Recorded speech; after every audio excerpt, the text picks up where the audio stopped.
Hey guys, the new Transformers trailer dropped and I want to watch it.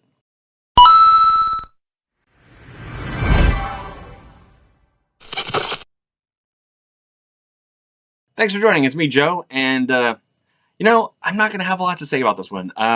Since Transformers 1, I would say that each one of the movies in that franchise has gotten progressively better. I mean, they've risen to the occasion each time, just surpassing what I think the expectation is.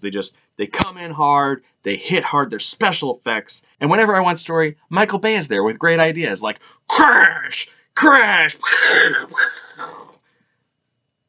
Let me know in the comments if you got that reference. I hope that you did, because it's a good one. I cannot say that each one has surpassed my expectations, unless that expectation is, how far are we going to stray from what I actually want in a Transformers movie?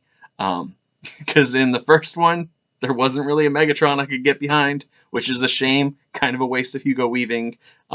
In the second one, was balanced, kinda.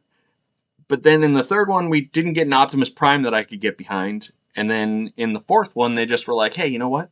Let's give them Dinobots.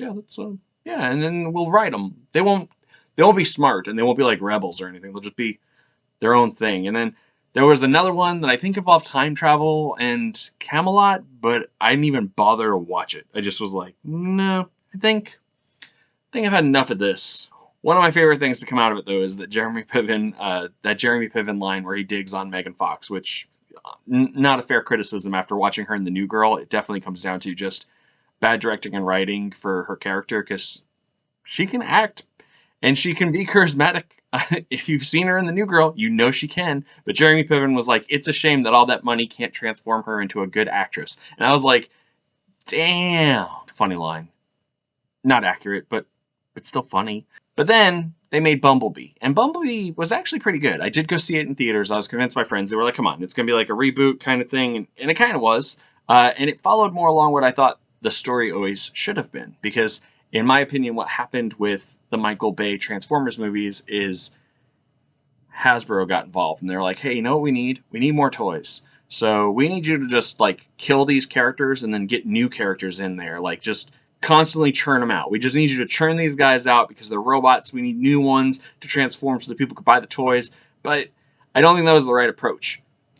The right approach, in my opinion, is actually the story from Beast Wars, which is kind of like this weird offshoot of Transformers. And I call it an offshoot because it's technically part of the canon, but like it's the late 90s, just before the turn of the millennium. It's all done with computer graphics. It's done by the same studio that did Reboot, and as a result, it's good. But they follow a small, tight-knit group of Transformers as opposed to a sprawling army of them, and they fight on prehistoric Earth. They explain why they have animal forms and bodies, and it was so good because they kept the team small. You could identify who was who. They didn't all look the same. Unfortunately, in those Transformers movies, once there's a combat thing going on, it's just like, who? Wait, what side am I rooting for? Who's that? Who's that one? What? Who? They're all the same color. What's happening here? Who are the good guys and who are the bad guys? Who's winning this fight? And they got better at that. They definitely started to make distinctions more towards the end. Bumblebee definitely has distinctions, so you can tell. But then again, when you only have one protagonist, it's a lot easier to, oh, that's the guy. That's the one I'm rooting for. That person. Yep. Okay. Got it. The yellow one. Understood.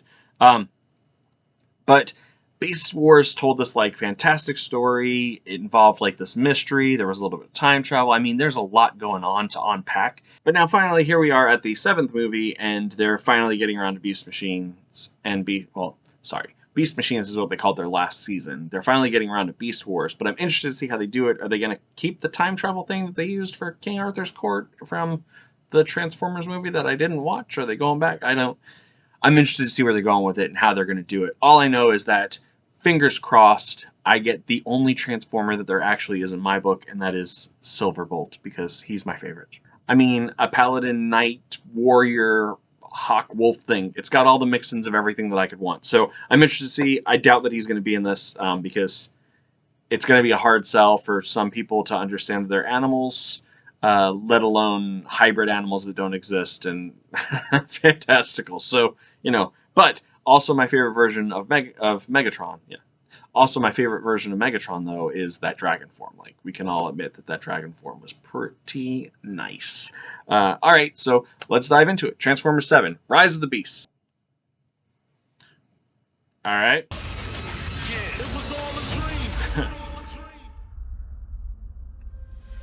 All right. Looks like the past. Oh, looks like the present.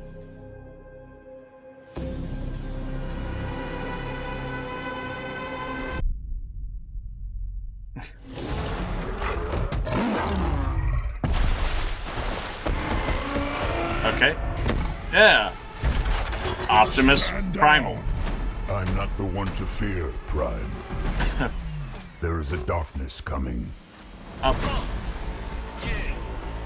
mean, they were separate, but they seem like the same size, which not correct.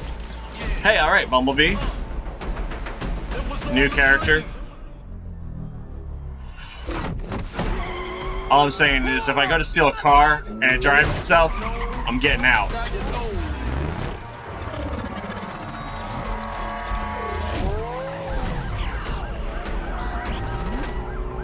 All right, mirror image.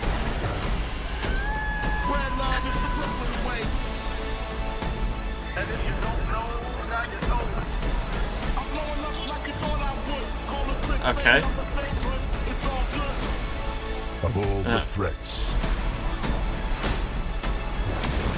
from both your past Rhinox and future, you've never faced anything like this. Let them come. Okay.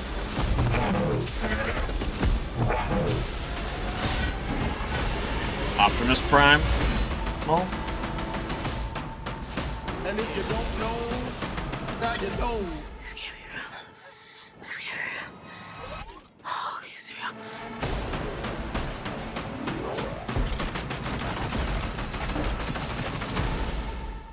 So, that was a thing.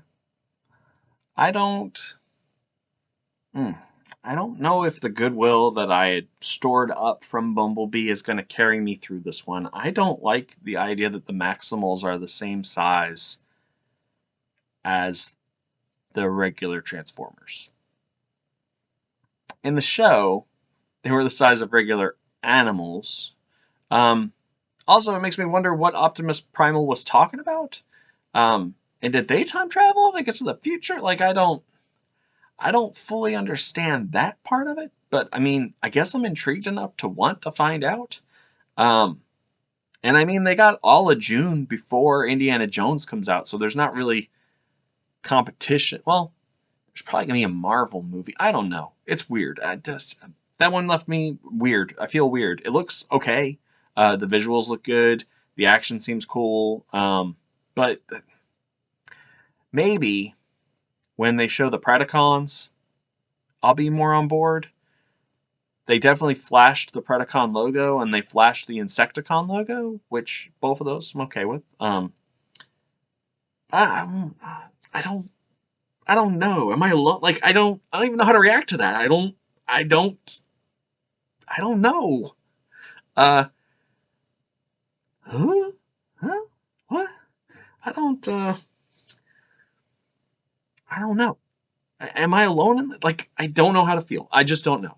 I'll watch it. I'm going to watch it. I want to see what they're doing with it. It's got some of my favorite characters. Rhinox, Cheetor, Optimus Primal.